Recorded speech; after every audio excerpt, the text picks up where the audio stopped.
नमस्कार, वक्त prime agenda का है। मैं हूं राजेश कुमार। कोरोना संकट के कारण दिल्ली की सीमाएं सील हैं और लोगों को आने जाने में दिक्कत का सामना करना पड़ रहा है। लोगों की दिक्कत को देखते हुए सुप्रीम कोर्ट में एक जनहित याचिका दायर की गई थी। इस पर सुनवाई करते हुए कोर्ट ने एनसीआर क्षेत्र के लिए कॉमन पास बनाने का निर्देश दिया है। एनसीआर के लोगों की समस्या को लेकर दाखिल जनहित याचिका पर सुनवाई करते हुए सुप्रीम कोर्ट ने कहा कि एनसीआर क्षेत्र में आवाजाही के लिए एक कॉमन पोर्टल बनाया जाए। इसके लिए सभी स्टेक होल्डर बैठक करें और एनसीआर क्षेत्र के लिए कॉमन पास जारी करें, जिससे एक ही पास से पूरे एनसीआर में आवाजाही में किसी को दिक्कत ना हो, लोग इधर से उधर आ जा सके। ऐसे में सवाल ये कि आखिर सरकारें कब जागेंगी? क्या अब हर काम सुप्रीम कोर्ट के जरिए होगा? इन्हीं सब सवालों के साथ हम जवाब तलाशेंगे अपने एक्सपर्ट पैनल के साथ। हमारे साथ मेहमान जुड़ चुके हैं, आपका उनसे तारुफ कराते हैं।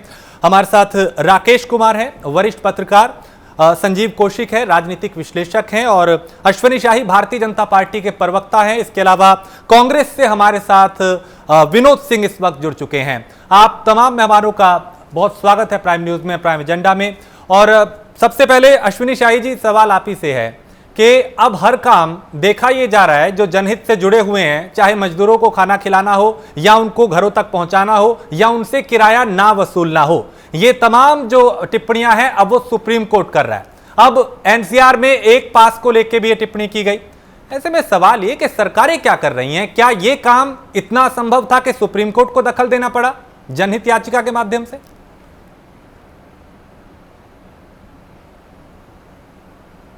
भारत की एक संवैधानिक संस्था है और अगर वहां पर दखल वो दे रहा है तो कोई बुरी बात नहीं है, क्योंकि हर प्रदेश अपना काम कर रहा है। और हर प्रदेश इस समय क्या हो गया है कि भारतीय जनता पार्टी की मोदी सरकार ने जो काम किए हैं उस कामों को देखते हुए हिंदुस्तान में भारतीय जनता पार्टी कोरोना से लड़ते हुए विपक्ष से भी लड़ रही है। तो अब विपक्षी लोगों ने भी एक रणनीति के साथ राजनीति करना शुरू कर दिया है, जिसके तहत अब एक तरह से इसको देखा जाए कि पहले यूपी ने बंद किया, हरियाणा ने बंद किया, तो सबने जब यहाँ पर कोरोना का वो काल चल रहा था, लॉकडाउन पीरियड था, तो सबने अपनी सीमाएं सील की। अब अनलॉक हो रहा है तो ये सबको दिख रहा है कि दिल्ली क्यों सीमाएं अपनी बंद कर रहा है। इसलिए बंद कर रहा है कि वो सिर्फ और सिर्फ राजनीति कर रहा है। 90 लाख लोगों को खाना खिलाने की बात हो गई, आनंद विहार पर ले आकर उत्तर प्रदेश के श्रमिकों को छोड़ने की बात हो गई, या इस अस्पतालों की बेहाल व्यवस्था की बात हो गई। तो उसमें जब एक्सपोज हो गया तो उसने अपने बंद कर दी। आज एक ऐप बना है उसका, उस ऐप में बेड खाली दिखाए जा रहे हैं और महिला मर जा रही है तो उस ऐप के जाते अस्पताल भर्ती नहीं ले रहा है। तो इन सब चीजों को छुपाते हुए उन्होंने एक बदले की भावना से राजनीतिक विद्वेष, बदला मतलब अपना उनका व्यक्तिगत राजनीतिक विद्वेष की वजह से नहीं। तो सवाल सर मेरा वही है, मैं वही तो कह रहा हूं कि क्या ये काम जो अब हो रहा है, जो कि पहले हरियाणा ने बॉर्डर सील कर दिया, यूपी ने कर दिया, नोएडा गाजियाबाद ये सीमा सील हो गई, हरियाणा ने अपने हिसाब से कर दिया, अब दिल्ली अपने हिसाब से कर रहा है, तो इसमें आपको गलत क्या लगता है? जब आपको लगा कि भाई अभी हालात खराब है तो आपने किया, अब उनको लगता है कि दिल्ली के हालात बेकाबू हो रहे हैं तो उन्होंने दिल्ली के नागरिकों को बचाने के लिए ऐसा करा, तो इसमें गलत क्या नजर आता है आपको? पूरा देश जब खुल गया है, अगर इस समय हम लोग 188 के अंतर्गत, धारा 188 के अंतर्गत चल रहे हैं, महामारी के अंतर्गत, तो देश में जब एक अनलॉक 1 का प्रोसीजर चालू हो चुका है, कैसे कैसे क्या खुलेंगे, ठीक है, कुछ राज्यों को कुछ विशेषाधिकार दिए गए हैं। इसका मतलब ये नहीं है कि अब जब स्थितियां पूरे देश में कायदे से धीरे धीरे नियंत्रित की जा रही हैं तो आप उसको अनियंत्रित कर दें। उन लोगों ने अनियंत्रित करने का, क्योंकि उस समय जब भारत सरकार ने कहा कि भाई आप लोग कर सकते हैं, तो उत्तर प्रदेश ने अपनी सीमा सील की और क्या नाम है, हरियाणा ने अपनी। आज जब अनलॉक हो रहा है तो क्या क्या मतलब है इसका? ये मतलब है तो ठीक है, अच्छा है, एक भारत की संवैधानिक संस्था है सुप्रीम कोर्ट, उसको दखल देना अनिवार्य हुआ और उसने दखल देने का सोचा और दखल दिया। सुप्रीम कोर्ट ने दखल दिया, उसमें कोई हर्ज नहीं, क्योंकि जनहित याचिका दायर की थी। मैं ये कह रहा हूं, हम पहले भी इस पे हमने चर्चा की थी और 2 दिन पहले भी, और यही सवाल उठाया था सुप्रीम कोर्ट की टिप्पणी से पहले। मैंने यही कहा था कि क्या ऐसा नहीं हो सकता कि तीनों राज्यों की जो सरकारें हैं वो मिलकर कोई निष्कर्ष निकालें? दिल्ली एनसीआर में ये जो समस्या हो रही है, क्योंकि कभी फरीदाबाद बंद है, कभी नोएडा बंद है, कभी गाजियाबाद बंद है, कभी दिल्ली बंद है, इसमें पिस तो आम आदमी रहा है ना। कोई फरीदाबाद का नोएडा में काम कर रहा है, कोई नोएडा का दिल्ली में काम कर रहा है, ये चक्र तो घूम रहा है। तो क्या टेबल पे बैठ के ऐसा सोल्यूशन नहीं निकाला जा सकता था कि मिल बांट के कोई रणनीति बनाते ताकि लोगों को दिक्कत ना हो और अपना काम बेहतरी से होता सबका? बहुत सही आपने कहा राजेश जी, होना यही चाहिए था, होना यही चाहिए था। मगर किसी से बिना राय मशवरा के दिल्ली के प्रधानमंत्री के आह्वान को, गृह मंत्री जी के गाइडलाइन को नकारते हुए मुख्यमंत्री जी ने जो ये काम उठाया है, ये तो उनका विशेषाधिकार है, उन्होंने बंद कर दिया। उनको जबकि पता है कि हमारे आधे लोग जो दिल्ली में काम करते हैं वो नोएडा में रहते हैं, जो नोएडा में काम करते हैं वो दिल्ली में रहते हैं, गुड़गांव में जो काम करता है वो दिल्ली में रहता है, जो दिल्ली में काम करता है वो गुड़गांव में रहता है। ये सभी सीमाएं एक साथ लगी हुई हैं। ऐसा नहीं करना चाहिए। तो ये तो केजरीवाल सरकार का फेल्योर है। वो उन्होंने कैसे सोचा इस चीज को? उन्होंने कहीं कोई बात नहीं करने की कोशिश की, अपनी सीमा सील कर दी, वो उनकी सीमा है। अब सुप्रीम कोर्ट ने अगर एक सबका पास बनाने के लिए उनको डायरेक्शन दिया है, ठीक है, तो वो अमल करेंगे। ठीक है। विनोद जी, आप इस पे टिप्पणी करना चाहेंगे? क्योंकि हम देख रहे हैं हरियाणा, उत्तर प्रदेश, अब दिल्ली में बॉर्डर सील हैं और इस सब के बीच में आम आदमी पिस रहा है। सुप्रीम कोर्ट को अब दखल देना पड़ा और कहा कि एक पास बनाइए ताकि लोगों को इधर उधर आने जाने में दिक्कत ना हो। क्या टिप्पणी करेंगे इस पर?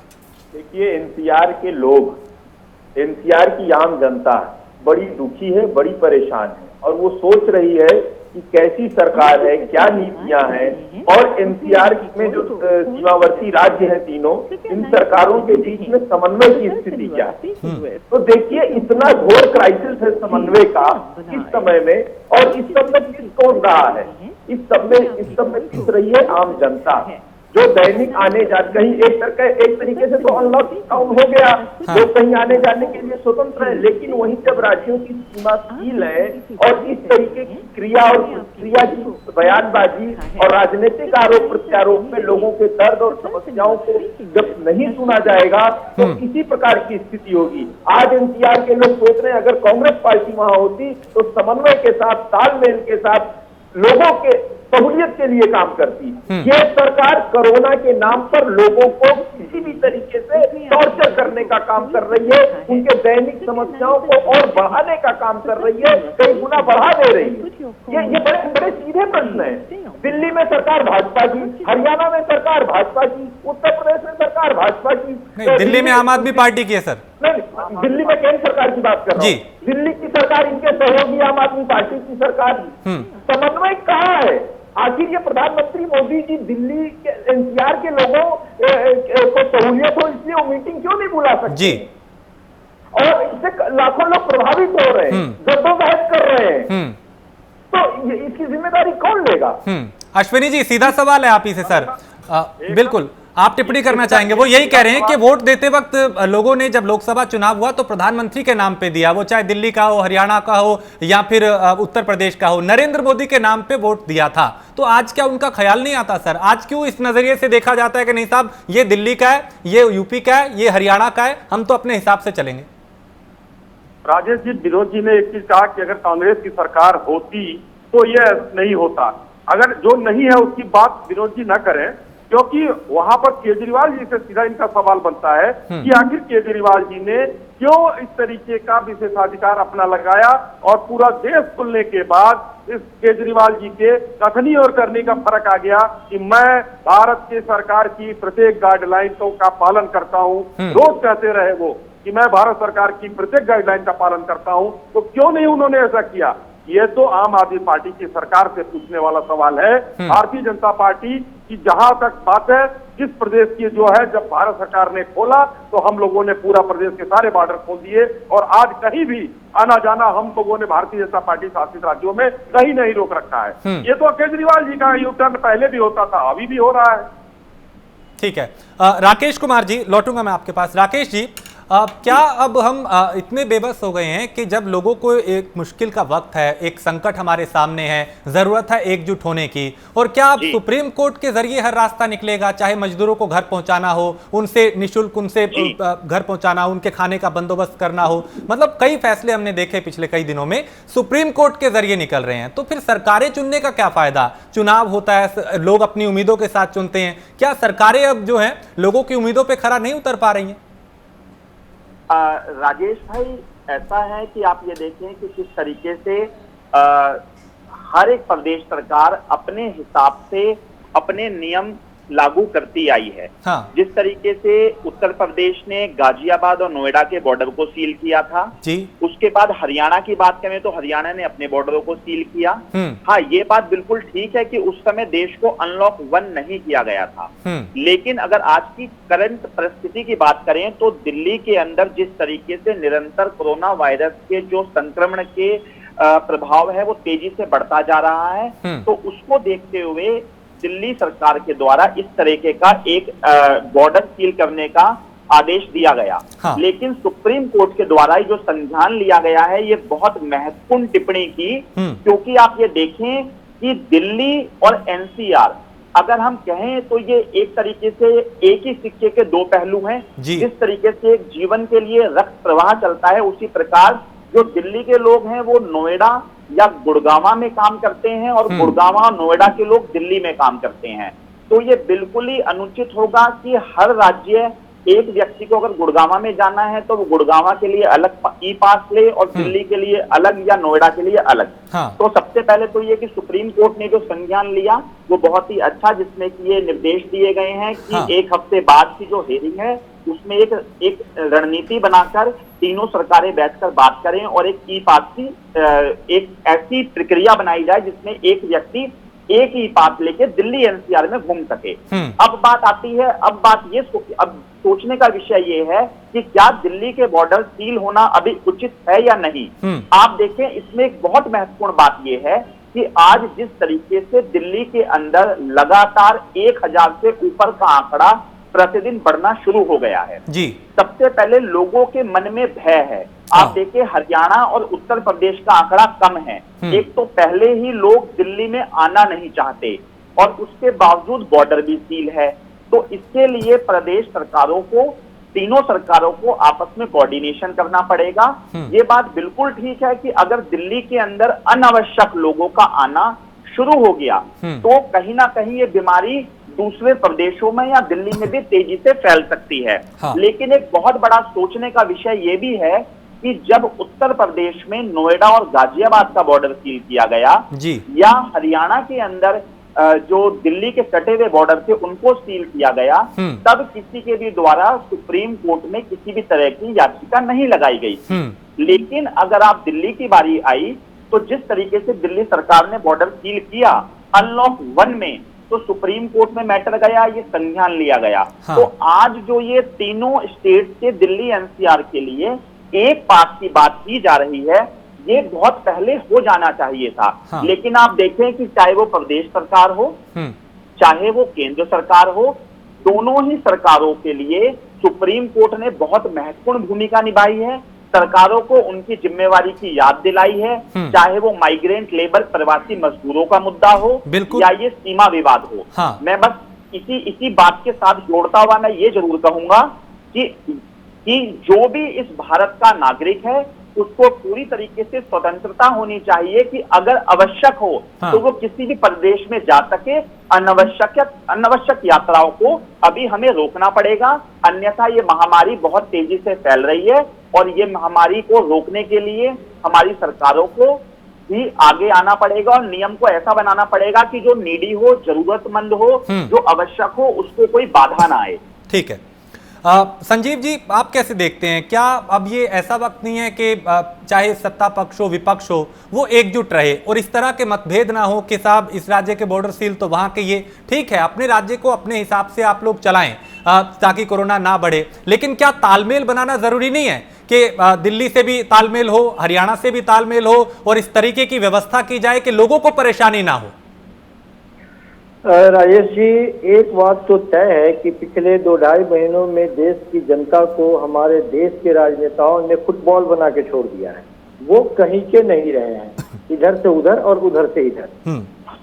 सीधी बात यह है कि आखिर हम ऐसा क्यों मानने लगे कि उत्तर प्रदेश के लोग हमारे दिल्ली के लोग या दिल्ली में शासन करने वाले लोग ये समझने लगे कि हमारे अपने लोग नहीं हैं। उत्तर प्रदेश वाले क्यों मानने लगे कि हरियाणा वाले हमारे नहीं हैं। हुआ ये दरअसल कि जो लोग इस तरह से जिसे प्रवासी भारतीय, जिसके बारे में आजकल चर्चा हो रही है कि प्रवासी भारतीय कैसे हो गए या ये मजदूर कैसे हो गए, अपने ही देश में ये बेगाने कैसे हो गए। जब तक ये जिस स्टेट में रहे, अब उस स्टेट को सींचने के लिए खून पसीना लगा के सींचते रहे, लेकिन ऐन मौके पर उन स्टेटों ने उनके लिए एक ठेंगा दिखा दिया। उनकी कोई जिम्मेवारी लेना नहीं चाहता, उनके बारे में कोई बात नहीं करना चाहता, और ये मान के चलते हैं कि बिहार के लोग अब बिहारी हो गए आज के वक्त में, यूपी के लोग यूपी के लोग हो गए। लेकिन यूपी और बिहार के लोग मिलकर के दिल्ली को यदि सींच रहे हैं या दिल्ली के लोग जाके बिहार को सींच रहे हैं, आपसी तालमेल की बात तो छोड़ ही दीजिए, हम एक दूसरे को बेगाना समझने लगे। यह बात बिल्कुल सही है कि एनसीआर जिसके बारे में हम लोग चर्चा कर रहे हैं कि बगैर गुड़गांव, बगैर नोएडा, दिल्ली का काम नहीं चलेगा। हम ये मान के चलते हैं कि ये सारे एक ही शहर है जिसे आज के वक्त में बांट दिया गया है। ये बात बिल्कुल सही है कि जिस वक्त संख्या तेजी से कोरोना की तरफ फैलने की बात हो रही थी, तब लॉकडाउन लगाने की बात हो रही थी। अपने अपने हिसाब से अन्य स्टेटों ने भी अपने अपने सीमाओं को सुरक्षित करने का प्रयास किया, यह सोच के कि हमारे यहाँ कोरोना नहीं फैले। अभी की जो बात है, हकीकत यह है कि दिल्ली की तरफ से यदि इस तरह से कुछ बंदिशें लगाई जा रही हैं, तो दिल्ली सरकार की भी अपनी एक सीमा रेखाएं हैं, चाहे वो बेड के मामले में हो, इलाज के मामले में हो, या लोगों के आगे के मामले में हो। यह बात बिल्कुल सही है कि इससे कहीं कोई इनकार नहीं कर सकता कि दिल्ली में बेतहाशा लगातार कोरोना संक्रमण फैलता चला जा रहा है और संक्रमित लोगों की संख्या बढ़ती चली जा रही है। बिल्कुल दोनों चिंताएं हैं दिल्ली सरकार के पास। एक ये भी चिंता है कि हमारे यहाँ के संक्रमित लोग जाके कहीं और संक्रमण न फैला दे, या फिर वैसे लोग बाहर से न आ जाएं जो हमारे यहाँ संक्रमित हो और हमारे यहाँ की जो स्वास्थ्य व्यवस्था है उस पे उसका प्रभाव पड़े जो हमारे स्टेट में भी नहीं रह रहे हैं। दोनों चिंताएं हैं। इस बीच में पिस कौन रहा है? वो आदमी जो दोनों, उसने कभी ये नहीं समझा कि ये दोनों के बीच में जो बाउंड्री लाइन है, कोई चीन और पाकिस्तान की बाउंड्री लाइन है। हम यही समझ रहे थे कि हम दोनों एक ही देश में रहने वाले लोग हैं, आते और जाते हैं, हम एक ही जगह के लोग हैं। आज बांट दिया गया है इस कोरोना काल में। मजदूरों की या आम लोगों की चिंता कभी भी शुरुआती दौर से ही देखेंगे तो सरकारों ने नहीं करी है, चाहे वो केंद्र सरकार की बात हो, चाहे हम गुड़गांव की बात कर ले या नोएडा की बात कर ले, उत्तर प्रदेश या हरियाणा की बात कर ले, दिल्ली की भी बात कर ले। इन लोगों ने कभी भी एक सोची समझी रणनीति के तहत या रणनीति बना के कि इन लोगों को परेशानी नहीं हो, कभी काम करने का प्रयास ही नहीं किया।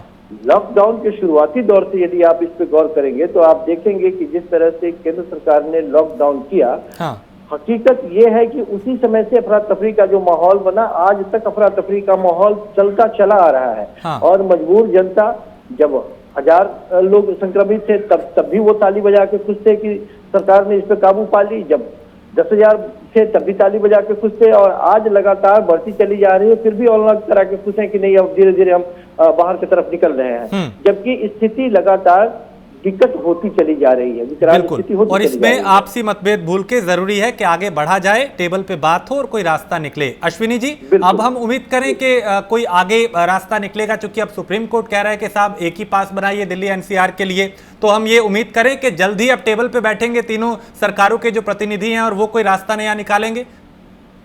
देखिए, टेबल पर बैठने के लिए हर सरकार तैयार है। हमारी तो कोई ऐसा कोई मुद्दा नहीं, भारत चीन और भारत नेपाल और भारत पाकिस्तान का मुद्दा नहीं है। ये हमारा एक संघीय व्यवस्था है। नहीं, लेकिन सर, लेकिन हालात ऐसे ही हो रखे हैं जैसे किसी दूसरे देश में जाना है। मैं आपको एक आम नागरिक की हैसियत से अपने हिसाब से बताता हूं। मैं फरीदाबाद से आता हूं सर, नोएडा में ऑफिस है। फरीदाबाद से पहले दिल्ली बॉर्डर आओ, वहां पे रास्ते बंद, वहां दिक्कत। दिल्ली से फिर नोएडा में एंटर करो, वहां पे बॉर्डर सील, वहां दिक्कत। उसके बाद इसी तरीके से जाने में होता है। हम जैसे तैसे करके पहुंचते हैं, घंटों का जाम है, लाइनें लगी हुई हैं, पास दिखाओ, कार्ड दिखाओ, सो झंझट है, और तब जाके दफ्तर पहुंचते हैं। तो ऐसी परेशानी लोगों को ना हो। हम पहुंच जाते हैं, ऐसे बहुत से लोग हैं जो नहीं पहुंच पाते, वापस जाना पड़ता है या परेशान होना पड़ता है, कुछ एम्बुलेंस फंसी होती हैं। तो ये परेशानियां तो हैं, इसे आप मानिए, और ये कैसे दूर होंगी? ये देखिए, अभी एक हिंदुस्तान के संघीय ढांचे का एक स्तंभ ने संज्ञान लिया, एक स्तंभ आप हैं। आप अपने माध्यम से केजरीवाल जी से ये कहिए कि ये बदले की राजनीति छोड़ें, और दिल्ली पूरा देश खुल गया है तो वो अपने प्रदेश को भी खोलें। आपको मैं बताना चाहूंगा, उत्तर प्रदेश 23 करोड़ जनता का है, जिस प्रदेश में हम और आप इस समय बैठे हुए हैं, और उस 23 करोड़ जनता में लगभग जो है हमारे पास 28-30 लाख हमारे प्रवासी भाई भी आए हैं। तो उत्तर प्रदेश में कोरोना के इतने मरीज तो नहीं है आज जितने दिल्ली में बढ़ रहे हैं। दिल्ली तो 2 करोड़ की जनसंख्या में है। दिल्ली वालों ने जितने बाहरी भाई थे उनको बाहर निकाल दिया। नहीं तो इसीलिए तो आपने भी बंद किए ना बॉर्डर, कि दिल्ली चूंकि एक एपी सेंटर बना हुआ है, नोएडा और गाजियाबाद के सर बॉर्डर सील हुए। हमने उसके लिए नहीं बंद किया। और हरियाणा में तो ऐसे हालात हो गए थे कि बिल्कुल सील, मतलब डॉक्टर, पुलिस वाले, पत्रकार वो भी इधर से उधर नहीं जा सकते। सर मैं खुद उस बात का गवाह हूं, मैं खुद फंसा हूं उस लॉकडाउन में। राजेश जी, अभी एक बात आ रही है कि बदले की राजनीति, आप सुन रहे मुझे? जी हाँ, मैं ये पूछ रहा, अभी एक बात आ रही है कि केजरीवाल जी बदले की राजनीति कर रहे हैं। ये बता पाएंगे कि किस बदले की राजनीति हो रही है और किस बात का बदला वो ले रहे हैं? बदला क्या है? पूरा प्रदेश जो है, उत्तर प्रदेश पहले जब लॉकडाउन था तो उस समय उन्होंने बंद नहीं किया, उत्तर प्रदेश और हरियाणा ने बंद किया। तो वो सामने दिख रहा है कि उत्तर प्रदेश हरियाणा ने बंद किया, मैं बंद करूंगा। इसका कोई मतलब तो नहीं है, ये राजनीतिक विद्वेष है। इसको बदला मतलब राजनीतिक विद्वेष है ये। नहीं तो इसे बदला क्यों कहा जा रहा है? सर वो दिल्ली में है, विद्वेष इसको नाम दीजिए। संक्रमित लोगों की संख्या ज्यादा उत्तर प्रदेश में नहीं है, दिल्ली में है। तो दिल्ली वाले यदि आपको नहीं आने देंगे तो इसका मतलब कि दिल्ली सरकार फेल है अपने पास कोरोना को कंट्रोल करने में। उत्तर प्रदेश की सरकार ने 23 करोड़ अपने साथियों को, अपने घर परिवार को साथ में संक्रमण पर काबू पा लिया, मरने वालों की संख्या कम हो गई। उत्तर पूरे भारत में, हिंदुस्तान में रिकवरी 60%, अकेले उत्तर प्रदेश में है। मरने वालों की संख्या यहाँ बहुत कम है। और दिल्ली में 2 करोड़ की जनता के साथ उनके अस्पतालों की स्थिति है, उसके बाद वो 90 लाख लोगों को खाना भी खिला रहे हैं। वाह वाह वाह वाह वाह, क्या बात है। तो ये आप सोचिए, ये देखने वाली, हमको कुछ नहीं कहना है, ये सामने दिख रहा है। ये विनोद जी, आपको लगता है कि कहीं तालमेल की जो कमी है राज्य सरकारों में वो रही है और उसका खामियाजा जो है वो जनता को भुगतना पड़ रहा है? फिर वो चाहे बॉर्डर सील को लेके हो, श्रमिकों को घर पहुंचाना हो, या दूसरे तरीके जो कई मुद्दे बीच में रहे हैं, कई परेशानियां रही हैं, क्या तालमेल की कमी राज्य सरकारों में रही है? उसका खामियाजा आम आदमी को भुगतना पड़ रहा है? देखिए राजेश जी, ऐसे समय में सरकार की योग्यता, क्षमता, उसकी दूरदर्शिता, उसकी नीतिगत समझ की ही बारी आती है। ये उनका भी एक परीक्षा होता है, टेस्ट होता है। सरकार ने हर मोर्चे पर एक आम जन की स्वर में, मैं भाषा में बात कर रहा हूं, निराश किया है और प्रोत्साहित करने का काम किया है। और धर्म की राजनीति, जाति की राजनीति तो ये लोग इन लोगों की करने भारतीय जनता पार्टी की पहचान ही है। अब इन्होंने प्रवासी मजदूर, और मैं संजीव जी की बात से सहमत हूं, देखिए ये वो स्थायी भारतवासी है।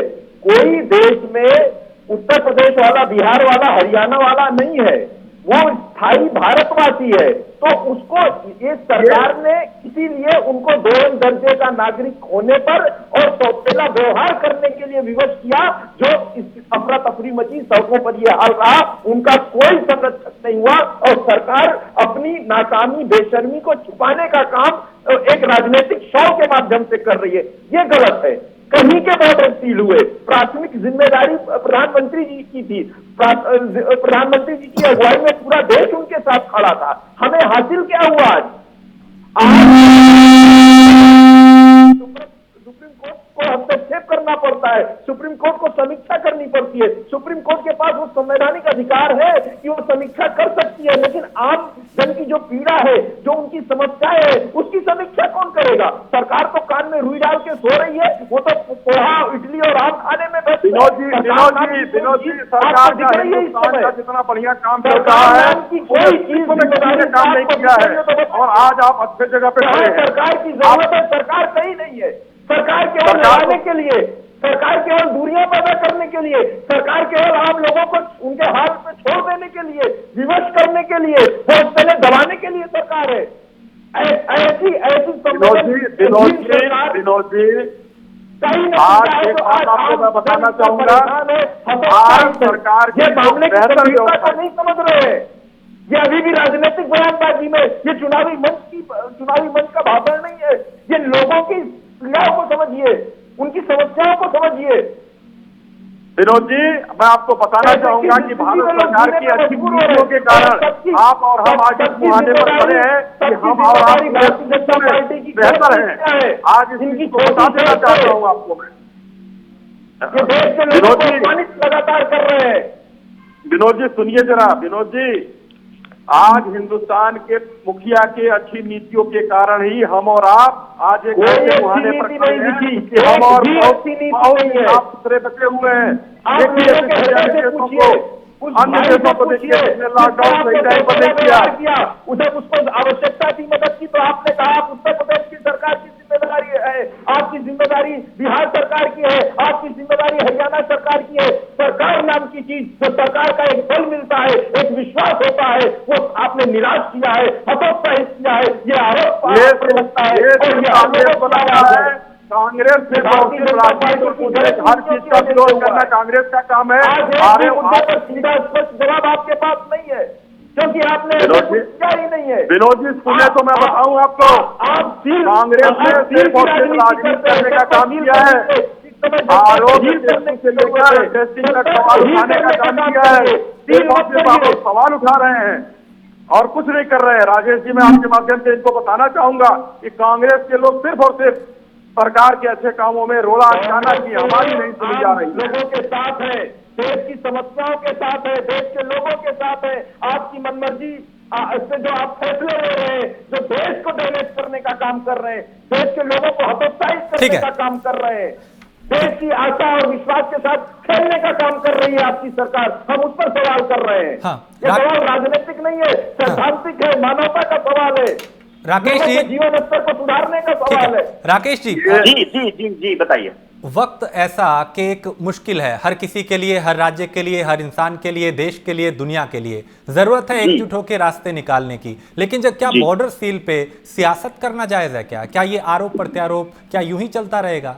रास्ते कब निकलेंगे सर? राजेश जी, इसमें एक बहुत बड़ी मंथन और विचार करने की जो बात है वो ये है कि हर एक चीज का अगर हम देखें तो एक पैमाना होता है कि इस पैमाने पे इस चीज की शुरुआत होगी और इस पैमाने पे इस चीज को रोका जाएगा। लेकिन ये जो कोरोना महामारी की एक बहुत बड़ी विश्वव्यापी आपदा इस टाइम आई हुई है, इसका अंत क्या है, ये कितनी ऊंचाई तक जाएगा, कितने लोगों को संक्रमित करेगा, ये किसी को भी नहीं पता, केवल ऊपर बैठे ईश्वर को पता है। लेकिन आप देखें कि जब भारत सरकार ने, हमारे देश के माननीय प्रधानमंत्री जी ने लॉकडाउन की घोषणा की थी, तो उस समय हमारे पूरे देश में 1000 कोरोना संक्रमित लोग भी नहीं थे। लेकिन अगर हम आज की स्थिति की बात करें तो पर डे दिल्ली जैसे शहरों में भी, अगर आप दिल्ली की बात कर रहे हैं, जो आज हम इस डिबेट में भी चर्चा हो रही है, दिल्ली में पर डे 1000 केसेस बढ़ रहे हैं जी। लेकिन सभी सरकारें, जितने भी प्रदेशों के अंदर कोरोना के पेशेंट डे बाय डे, दिन प्रतिदिन बहुत तेजी से बढ़ते जा रहे हैं, उन सभी प्रदेशों के लिए ये बहुत बड़ी चिंता का विषय है कि किस तरीके से वो प्रदेश के लोगों को इस महामारी से बचा सकें। और ये केवल प्रदेश सरकार की ही जिम्मेवारी नहीं है, ये भारत सरकार की भी जिम्मेवारी है, क्योंकि हम अलग अलग देशों में नहीं, हम एक अखंड भारत के अलग अलग प्रदेशों में रह रहे हैं।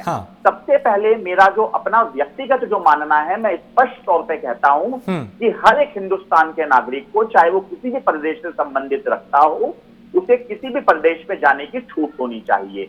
लेकिन हम सभी जिम्मेवार इंसान हैं, हम सभी सरकारें चुनी हुई सरकारें हैं, हमें ये भी देखना पड़ेगा कि कोई ऐसा समाधान निकाला जाए जिससे कि किसी भी प्रदेश की, चाहे वो दिल्ली हो, वो यूपी हो, वो हरियाणा हो, उनकी अर्थव्यवस्था को भी नुकसान ना हो, वहां के जो जिम्मेवार लोग हों, जिनको रेगुलर अपने काम के लिए बॉर्डर को पार करना होता है, उनकी व्यवस्था को कैसे किया जाए।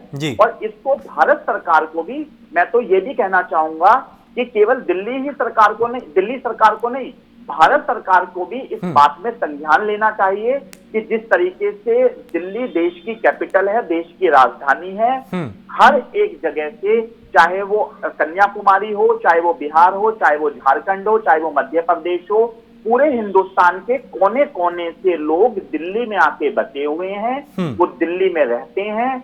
सबका ख्याल रखते हुए भारत सरकार को भी खुद संज्ञान लेना चाहिए कि दिल्ली की सुरक्षा, दिल्ली को किस तरीके से इस महामारी से बचाया जाए। ये वो समय नहीं है कि हम ये कहें कि इस सरकार ने ये किया या इस सरकार के अंदर आंकड़ा बढ़ गया या इस सरकार के अंदर आंकड़ा कम है।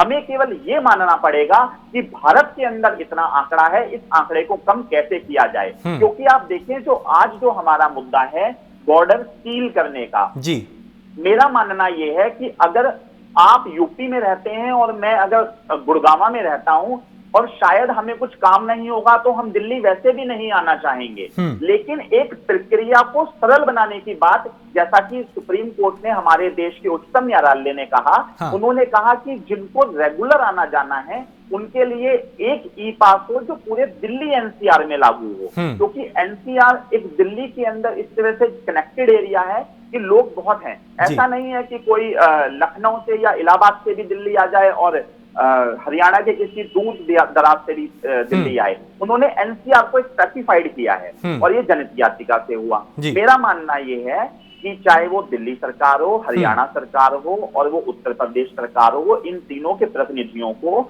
ऑन टेबल बैठ के एक ऐसी रणनीति बनानी चाहिए ताकि हमारे प्रदेश के और देश के नागरिकों को सुविधा मिल सके। और उसी के साथ बहुत ही जिम्मेवारी से मैं ये भी कहना चाहूंगा कि सरकार को ये भी एक निश्चित करना पड़ेगा या कोई ऐसी रणनीति बनानी पड़ेगी कि अगर ये आंकड़ा जिस तरीके से आपके टीवी चैनल के माध्यम से भी पता चला कि एक दिन में ही पूरे भारतवर्ष में 9000 के आसपास केसेस आ गए हैं, तो हमें इससे बचने के लिए आगे का क्या रोड मैप होगा, किस तरीके से हम अपने माइग्रेंट लेबर को, जो हमारे मजदूर भाई हैं, उनको किस तरीके से घर पहुंचाया जाएगा, रेल को किस तरीके से बढ़ाया जा सकता है और कोरोना को दोबारा किस तरह से कंट्रोल करें, क्योंकि अब तो ये अनकंट्रोल होता जा रहा है। बिल्कुल, ये एक चिंताजनक बात है। मन में एक डर भी है राजेश जी। एक चीज और कि जितनी जल्दी सभी सरकारें, प्रदेश सरकार और भारत सरकार मिलके एक अच्छी रणनीति बनाएगी तो हर एक भारतवासी के दिल से कोरोना का डर भी निकलेगा और वो डर निकालना बहुत जरूरी है। बिल्कुल, ये डर जरूरी है और जिस तरह के आंकड़े आ रहे हैं वो जरूर डराते हैं, वो डरावने हैं। संजीव जी, आपसे ये समझना चाहूंगा, इस पूरे कोरोना काल के बीच में क्या राज्य सरकारों के बीच में जो तालमेल होना चाहिए था उसकी कमी नजर आई? क्या उसकी वजह से लोगों की परेशानी ज्यादा बढ़ी और क्या बॉर्डर सील करने से कोरोना पे लगाम लग पाएगी? राजेश जी, आप राज्य सरकारों की बात कर रहे हैं, मैं केंद्र सरकार से ही शुरू करना चाहूंगा। हकीकत ये है कि जब आप मैथ्स बनाते हैं ना, 10वीं क्लास में जब हम लोग गणित पढ़ाते थे तो उसमें शुरुआती दौर में यदि एक अंक भी यदि आप 6 के बदले 9 लिख देते हैं तो कभी उसका रिजल्ट सही नहीं आएगा और कभी उसका उत्तर एक्यूरेट नहीं आएगा। तो ये मैथ शुरुआती दौर में ही इतना गड़बड़ झाले के साथ शुरुआत की गई है। सवाल ये है कि शुरुआत में ही जब लॉकडाउन करने की बात थी, केंद्र सरकार ने अपने और दूरदर्शिता की वजह से पूरे राष्ट्र को एक तरह से गफलत में इस तरह से फंसा दिया कि वो निकलने के लिए अभी छटपटाहट में परेशान हो रहे हैं। हकीकत में यह भी है कि जिस समय लॉकडाउन करने की बात थी, यदि थोड़ी सी भी दूरदर्शिता दिखाई जाती, राज्य सरकारों से यदि मशविरा कर ली जाती कि कितने लोग कहाँ, जैसे सपोज दैट बिहार के लोग यदि दिल्ली में रहते हैं, बिहार सरकार से यदि गुजारिश की जाती कि आप अपने लोगों से गुजारिश करें कि वो लोग दिल्ली में हैं और उनको खाने और रहने 2 वक्त की रोटी का इंतजाम वहां की सरकारें करेंगी, आपको वापस आने की जरूरत नहीं है। बिल्कुल कहीं से कोई कोऑर्डिनेशन नहीं, अचानक प्रकट होते हैं 8 बजे रात और 4 घंटे के अंदर में ये आवाज दी जाती है कि नहीं 12 बजे रात से पूरे रहेगा। राजेश जी, पूरे देश को अश्वनी जी कुछ कह रहे हैं आप? और कर दिया गया। मैं ये कह रहा हूँ, मैं संदीप जी को बीच में रोक रहा हूँ। संदीप जी, आपसे एक मेरा सवाल है, जिस दिन ये कोरोना का लॉकडाउन हुआ, क्या आपको या पूरे विश्व को पता था कि कोरोना किस महामारी के स्तर तक ले जाएगा हम लोगों को, या नया शुरुआत हुआ था? हिंदुस्तान में एक भी टेस्ट लैब नहीं थे उस समय।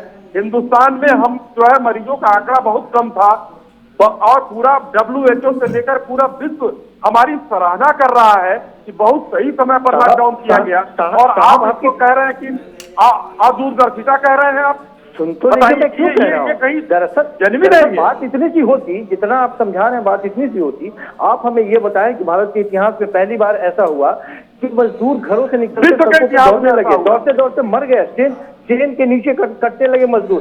पहली बार 70 सालों के इतिहास में पहली बार ऐसा हुआ। कभी ऐसा सुना था आपने कि ट्रेन जाना है कहीं और चले जाती है, किसी और स्टेट में चले जा रहे हैं वो, और कोई पूछने वाला नहीं है।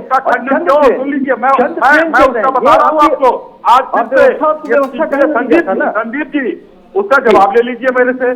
उसका जवाब दे लीजिए। ट्रेनों में क्या हुआ, इस ट्रेन का कोई टाइम टेबल नहीं था। ये ट्रेन, एक उदाहरण दे रहा हूं, रेलवे ने सभी स्टेट को बता दिया है, और अगर आपको जानकारी ना हो क्योंकि ये 10 दिन पुरानी चीज है, सीआरबी खुद प्रेस करके बता चुके हैं कि ट्रेनों को अगर कहीं जाना होता है, जैसे मुंबई से कोई ट्रेन चली, तो उसमें जगह जगह पर लोग हैं, और अगर आप नहीं समझ सके तो नहीं समझ सकता है, उसको भी वो नहीं समझ सकता है। एक चीज बताइए, आप जो नहीं समझना चाहता है वो नहीं समझ सकता है। नहीं, मेरी बात सीआरपी ने बहुत स्पष्ट बताया है कि हम रास्ते में अटकाव कहीं नहीं हुआ था। जिसकी बात आप कर रहे हैं वो सरकार, अरे साहब, सरकारी संस्था से सरकार के बारे में ही आप सर्टिफिकेट ले रहे हैं और उसे क्लीन चिट दिला रहे हैं आप। ये कौन सी बात हो गई? क्लीन चिट दिलाने की कोई बात ही नहीं है। सरकारी संस्था का क्लीन चिट क्या अमेरिका देगा हमको? उसमें तो नहीं, उस दिन पर शुरुआती दौर पे ही वो फैक्ट चेक करने की जो रिपोर्ट आई थी वो संदेह के घेरे में है। सरकारों के बारे में सरकारी संस्थाएं कोई संदेह नहीं है क्या? कहीं ट्रेनें जो है कहीं भटकी नहीं थी, कोई ट्रेन भटकी नहीं थी, सबका स्पष्टीकरण आ चुका है। अगर आपको नहीं मानना है तो उसका कोई वो स्पष्टीकरण लोगों ने देखा कि चाहे मजदूरों के वो किराए को लेकर के भी स्पष्टीकरण आया था, उसको भी देश ने देखा। ये तमाम तरह की बात लोगों ने देखा है, झेला है। मैं सिर्फ ये कह रहा हूँ कि देखिए, जब उस समय किराए की बात हुई 85% भारत सरकार दे रहा था, तो टिकट जब बिका ही नहीं तो टिकट का पैसा वसूला किसने? ये बहुत बड़ा सवाल था। 50% और राज्य सरकारों इसकी पोल खुल चुकी है, हम इस पे चर्चा नहीं करें, मुद्दा ये नहीं है। इसकी पोल चर्चा करने की आज वो 50% और 15% भी क्यों? 85% और 15% की भी बात हम क्यों करें? वो कहाँ के नागरिक थे? 15% भी राज्यों के ऊपर उसका भार क्यों दिया जाए, ये बताइए आप हमें। यदि ईमानदारी की जिम्मेदारी नहीं होती है, वो हिंदुस्तान के नागरिक नहीं थे, वो हिंदुस्तान के नागरिक। यही बात हो जाती है कि जब हरियाणा और दिल्ली के बीच में बॉर्डर बंद करने की बात होती है तो यही पे बात आके अटक जाती है कि ये तेरे नागरिक, ये मेरे नागरिक। जब केंद्र और राज्य सरकारों के बीच में ही इस तरह का संबंध रहे कि ये आपके नागरिक हैं और ये हमारे नागरिक हैं, फिर आगे जाकर के राज्यों के बीच में भी इस तरह की बात नहीं आई है जिसका हम लोग देख रहे हैं। शुरू कौन कर रहा है? आनंद विहार बॉर्डर पर ले जाकर छोड़ दिया जाता है हमारे प्रवासी उत्तर प्रदेश और बिहारी भाइयों को। पंजाब से ले आकर और दिल्ली के बॉर्डर पर छोड़ दिया जाता है। महाराष्ट्र से हमारे जो है भाइयों को राजनीति शुरुआती दौर से वो होता है, शुरू से लेके अंत तक हम लोगों ने इसमें राजनीति देखी है। यदि बॉर्डर पर छोड़ देने की बात है तो हमने ये भी देखा है कि कांग्रेस की तरफ से कैसे 1000 बसों की बात की जाती है और 800 बसें खड़ी बसें वापस आ जाती है, केवल 200 बसें खाली चली जाती है या नंबर सही नहीं, उसके विनोद कुछ टिप्पणी करना चाह रहे हैं। तो राजनीति सबने किया है, चाहे कांग्रेस पार्टी हो या आप हो या आम आदमी पार्टी हो, राजनीति सबने किया। इसमें पिछली देश की जनता नहीं है। देखिए विनोद जी, मैं कहता हूँ, देखिए, जिम्मेदार सरकार वो होती है जो सरकार बहुप्रचार के माध्यम से ये साबित करना चाहती है कि हम बड़े जिम्मेदार हैं, ऐसा ढोंग और स्वांग करती है। जब कोरोना जैसी महामारी के समय में, और हम इस रूप में लकी थे, खुशकिस्मत थे कि कोरोना हमारे यहाँ भारत में देश में उसकी एंट्री हुई। और कांग्रेस पार्टी ने, राहुल गांधी जी ने ट्वीट के माध्यम से, संदेश भेजने के माध्यम से, वार्ता के माध्यम से हमेशा सरकार की तैयारियों का, अग्रिम तैयारी क्या है इस पर एक विचार और राय जानना चाहा। सरकार ने उस समय मखौल उड़ाया जो सरकार का स्वभाव है। खैर, आज जब इनके हाथ में कुछ संभल नहीं रहा है, विनोद जी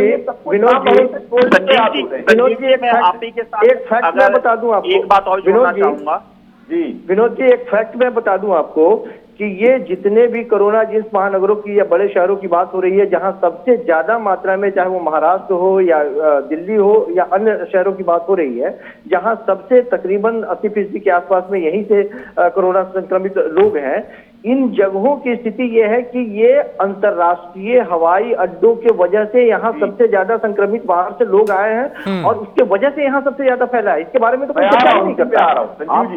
आपको रोकना चाहिए था अंतर्राष्ट्रीय।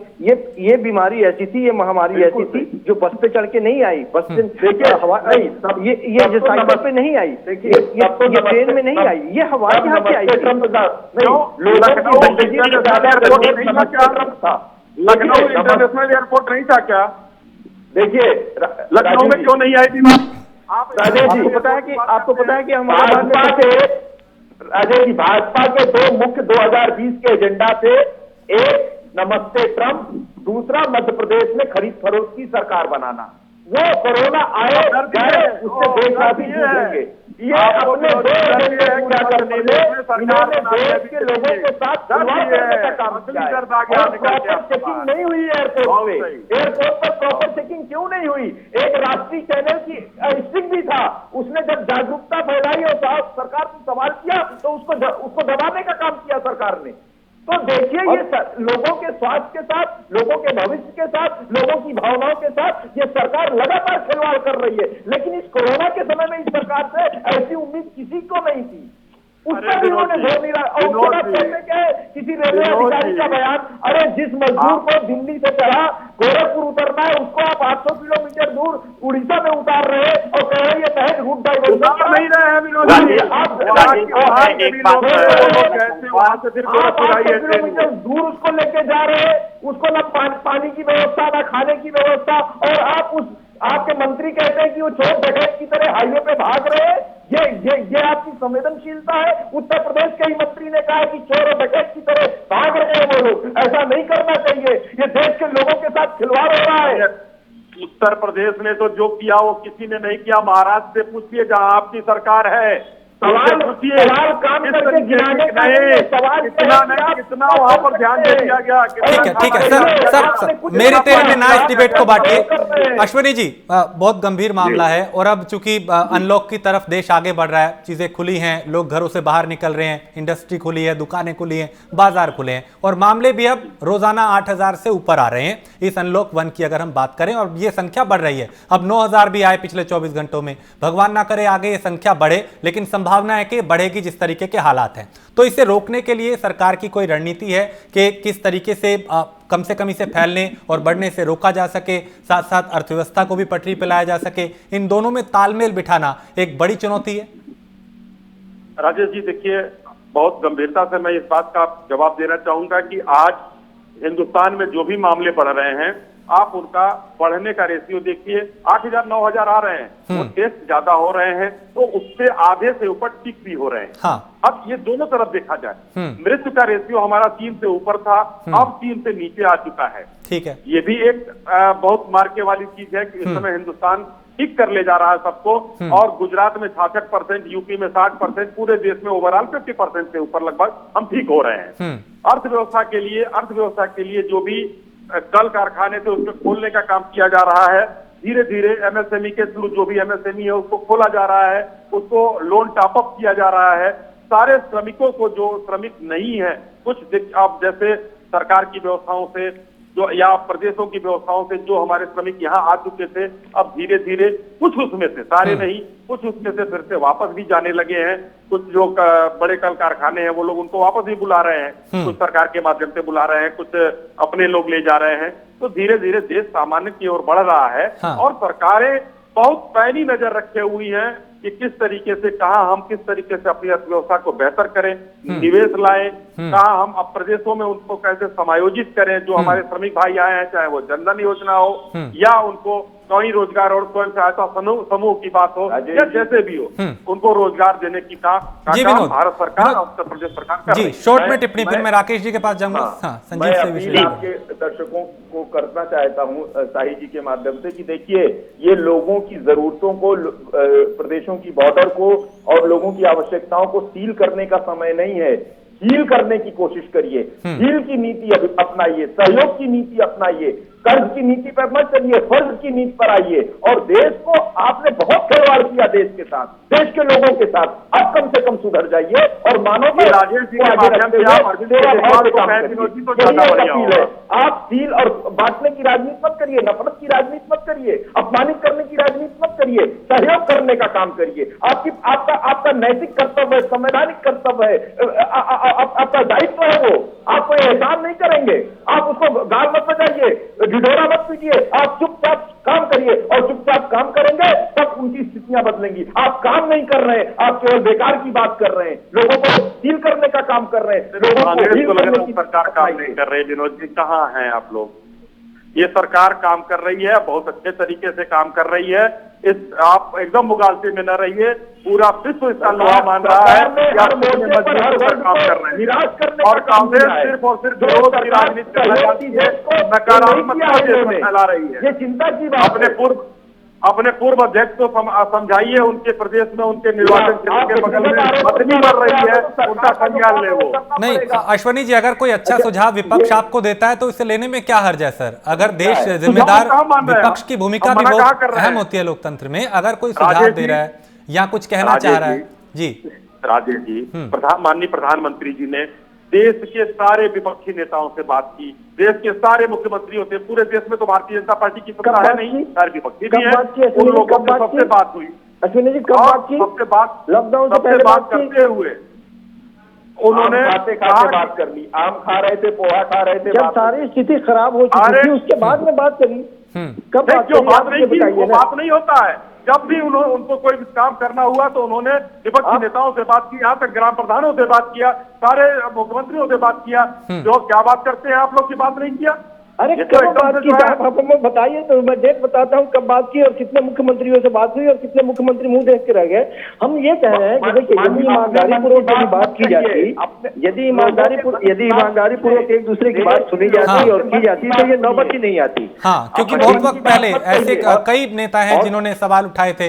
राहुल गांधी ने भी बहुत पहले इस बात को उठाया था कि सरकार कोरोना के लेकर क्या सोच रही है, जब हमारे पड़ोसी मुल्क में हाहाकार मचा हुआ था। अरे साहब, इन लोगों ने 1.25 महीने 1.5 महीने काट दिए, केवल मरकजी के नाम पे काट दिए, हिंदू मुसलमान के नाम पे काट दिए। इन्होंने मूल मुद्दे से भटकाए रखा पूरे देश को। हकीकत यह है कि जब काम करना था, जिस बारे में चर्चा करनी थी, उस बारे में तो किसी ने चर्चा ही नहीं करी। लगातार भटकाए रखा, उलझाए रखा, कहीं और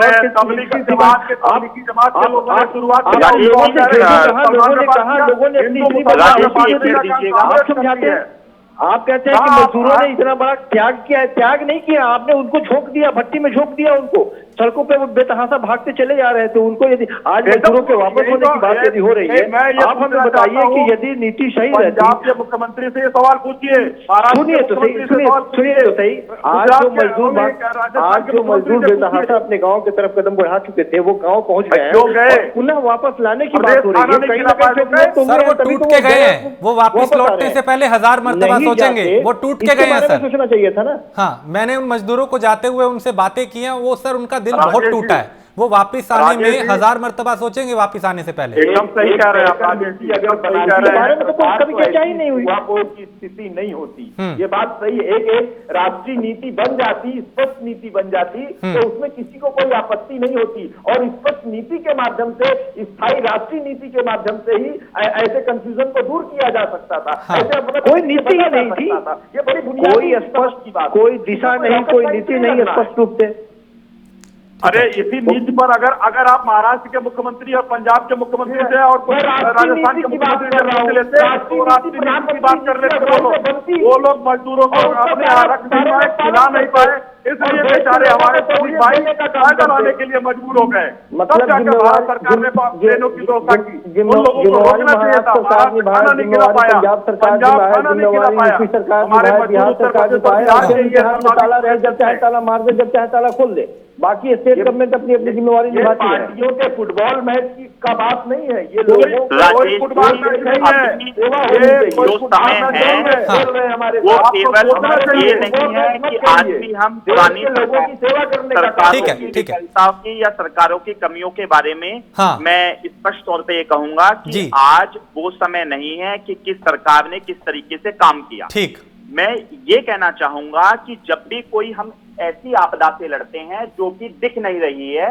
तो उसके अंदर हम ये कर सकते हैं कि हम किस तरीके से, किस स्टेज पे इसको लड़के इससे जीतेंगे।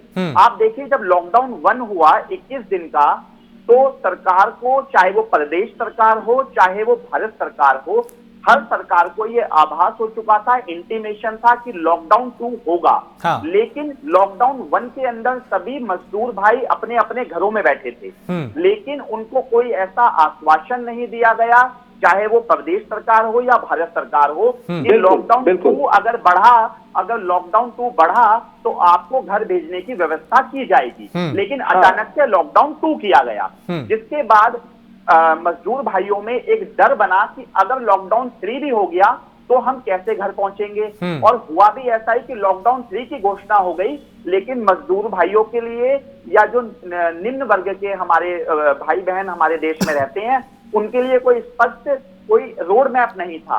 और अगर हम आज अनलॉक 1 की भी बात करें तो अनलॉक 2 में किस तरीके की परिस्थितियां होंगी, अगर परिस्थिति गंभीर हुई तो सरकार क्या करेगी, परिस्थिति सुधरी तो सरकार क्या करेगी, इसकी आज के समय में सरकार को कुछ घोषणा करनी चाहिए, चाहे वो भारत सरकार करे या वो अपने अपने स्तर पर प्रदेश सरकार करे। लेकिन आज भी मैं इतना बड़ी जिम्मेवारी से कहना चाहूंगा कि ना ही भारत सरकार के द्वारा ना ही प्रदेश सरकारों के द्वारा अभी तक ऐसा स्पष्ट नहीं किया जा रहा कि अगर लॉकडाउन जो अनलॉक 1 है जो कि 30 जून तक है, अगर 30 जून तक आंकड़े बढ़ गए तो अनलॉक 2 में क्या परिवर्तन होगा, और यदि कम हो गए तो क्या परिवर्तन होगा, और अनलॉक 1 अनलॉक 2 ही रहेगा या उसमें कुछ और बड़ा संकट भी आ सकता है। तो लोगों को हमें कम्युनिकेट करना पड़ता है, क्योंकि जब लोगों से हम विचार विमर्श करते हैं तो उन्हें लगता है कि सरकार हर तरीके से तैयार है।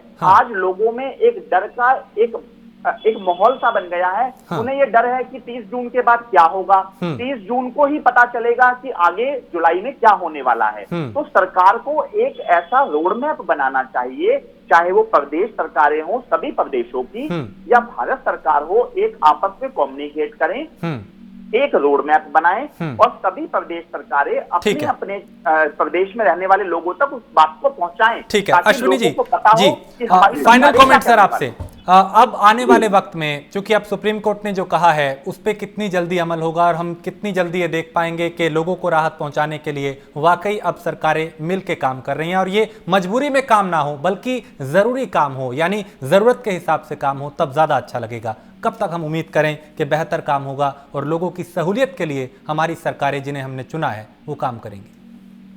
राजेश जी देखिए, माननीय सुप्रीम कोर्ट ने अब आदेश दे ही दिया है और कहा भी है अभी एक हफ्ते बाद फिर जो है उस पर चीजें होंगी। और एक दिल्ली सरकार और हरियाणा सरकार, उत्तर प्रदेश सरकार को जो आपने कहा सच में एक समन्वय की जरूरत होगी। उत्तर प्रदेश हरियाणा सरकार समन्वय के लिए एकदम तैयार है।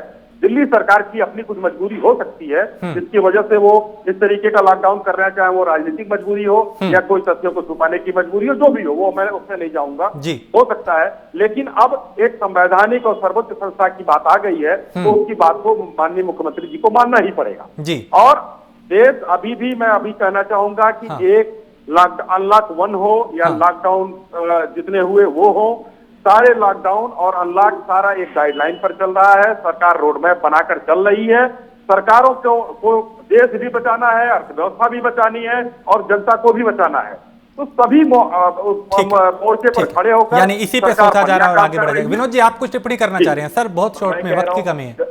जब सबसे ज्यादा आवश्यकता थी देश के सम्मानित श्रमिकों को, तो इनके डबल इंजन की सरकार का ड्राइवर सो रहा था। ठीक है सर, अब हम आगे का सर तब ठीक है, जो हुआ वो गलतियां हुई, चूक हुई, तालमेल की कमी थी, उस पे हम ना जाके अब आगे का रास्ता देखें कि आगे की मंजिल कैसी है, उसे कैसे सुरक्षित रखा जाए। आप चारों मेहमानों का बहुत शुक्रिया सर जुड़ने के लिए, और आप लोग अपना ख्याल रखें, गर्म पानी पीते रहें। हम फिर किसी मुद्दे पर चर्चा करेंगे। फिलहाल आप चारों का बहुत शुक्रिया। तो प्राइम एजेंडा में आज चर्चा में इतना ही। देश और दुनिया की बाकी खबरों के लिए आप देखते रहिए प्राइम न्यूज।